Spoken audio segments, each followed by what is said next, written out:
Hi friends, എല്ലാവർക്കും എൻ്റെ ചാനലിലേക്ക് സ്വാഗതം. ഇന്ന് ഞാനൊരു മാമ്പഴ പുളിശ്ശേരിയുടെ റെസിപ്പിയാണ് നിങ്ങൾക്ക് കാണിച്ചു തരാൻ പോകുന്നത്. ഇനി അങ്ങോട്ട് മാങ്ങയുടെ സീസണാണ്. നമുക്ക് മാമ്പഴ പുളിശ്ശേരി ഏറ്റവും നല്ലൊരു ടേസ്റ്റി ആയിട്ടുള്ളൊരു കറിയാണ്, ഒഴിച്ചു കറിയാണ്. ഇത് നാട്ടുമാങ്ങയാണ്, ഒരെണ്ണം നാട്ടുമാങ്ങയാണ്. കിലോയ്ക്ക് 200 രൂപയ്ക്ക് ഞാൻ വാങ്ങിച്ചതാണ്. ഇത് കറി വെക്കാൻ വേണ്ടി മാത്രം വാങ്ങിച്ചതാണ്. ഇത് നമുക്കൊന്ന് ക്ലീൻ ചെയ്തെടുക്കാം. പിന്നെ വേണ്ടുന്നത് പഴുത്തുമാങ്ങ എടുത്തിട്ടുണ്ട്. ഇനി പച്ചമുളകാണ് വേണ്ടുന്നത്. മാങ്ങ വേവാനുള്ള വെള്ളം എടുത്തിട്ടുണ്ട്. അതിൽ സ്വല്പം ഉപ്പിട്ട് കൊടുത്തിട്ടുണ്ട്. ഇനി ജീരകം പൊടിച്ചതിട്ട് കൊടുക്കാം.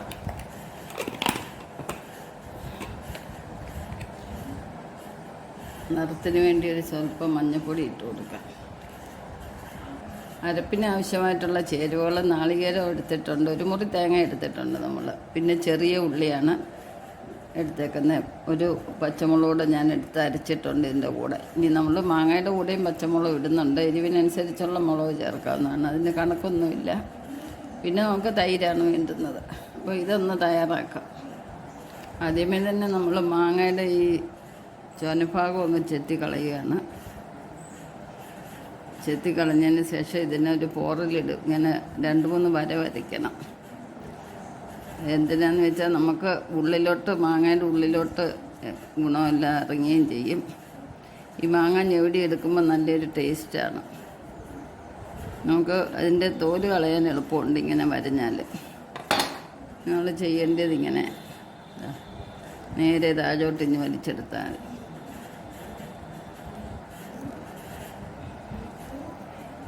ഇത് തോല് കളയാതെ എടുക്കാം. അപ്പോൾ ഇങ്ങനെ പൂളി ഇങ്ങനെ അങ്ങ് എടുത്താൽ മാത്രം മതി. ഞാൻ തോല് എടുക്കുന്നില്ല.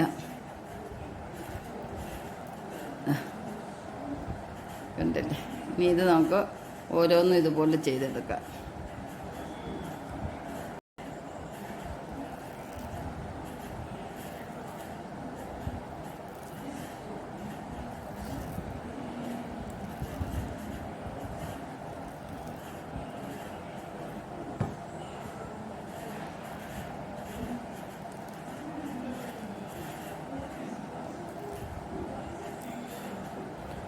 മാമ്പഴത്തിൽ ഒരുപാട് പ്രോട്ടീൻ അടങ്ങിയിട്ടുണ്ട്. കുട്ടികൾക്കൊക്കെ ഈ സമയത്ത് വെക്കേഷൻ സമയമാണ്. വീട്ടിൽ നിൽക്കുമ്പോൾ ഇങ്ങനത്തെയൊക്കെ മാങ്ങ പുളിശ്ശേരി, മാങ്ങയുടെ വിഭവങ്ങളൊക്കെ ഉണ്ടാക്കി കൊടുക്കാം.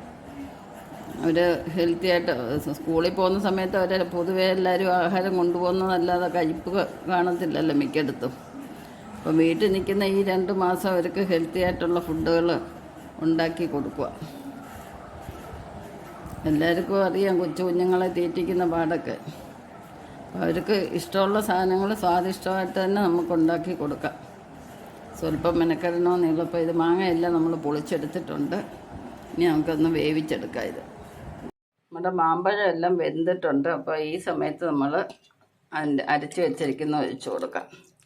ഇനി അരപ്പൊന്ന് നല്ലപോലെ പച്ചമണമൊക്കെ ഒന്ന് മാറി തിളയ്ക്കാൻ നിൽക്കരുത്. നന്നായിട്ടൊന്ന് ചൂടാവട്ടെ. തൈര് നമ്മൾ പുളിക്കനുസരിച്ച് ചേർത്താൽ മതി.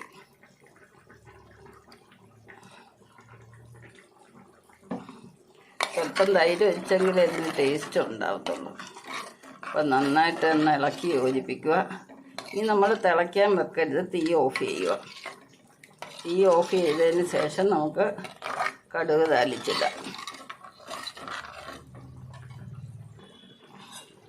നല്ലൊരു മണമാണ് ഈ വരുന്നത്. ഒക്കെ കടുക് താളിച്ചിട്ടപ്പോൾ നമ്മുടെ മാമ്പഴപ്പുളിശ്ശേരി എല്ലാം റെഡി ആയിരിക്കുന്നു. ഫ്രണ്ട്സ്, എല്ലാവർക്കും ഈ മാമ്പഴപ്പുളിശ്ശേരി ഇഷ്ടപ്പെട്ടെന്ന് വിചാരിക്കുന്നു. എന്തൊരു ഭംഗി കാണാൻ. നമുക്കിനി ഒരു സ്വല്പം ഉലുവപ്പൊടി ഇടാം. കണ്ട. അപ്പോൾ എല്ലാവർക്കും ഈ വീഡിയോ ഇഷ്ടപ്പെട്ടെന്ന് വിചാരിക്കുന്നു. ഇതുവരെ സബ്സ്ക്രൈബ് ചെയ്യാതെ കാണുന്നവരാരെങ്കിലും ഉണ്ടെങ്കിൽ ഒന്ന് സബ്സ്ക്രൈബ് ചെയ്തേക്കണേ. ഉലുവപ്പൊടി ഇടുമ്പോഴാണ് ആ മാമ്പഴ പുളിശ്ശേരിയുടെ തനിമ നമുക്ക് തിരിച്ചറിയുന്നത്.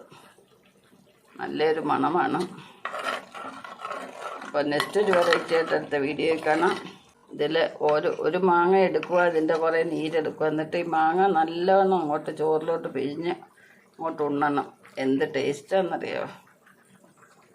അപ്പം ശുഭദിനം ആശംസിച്ചുകൊണ്ട് ബൈ ബൈ.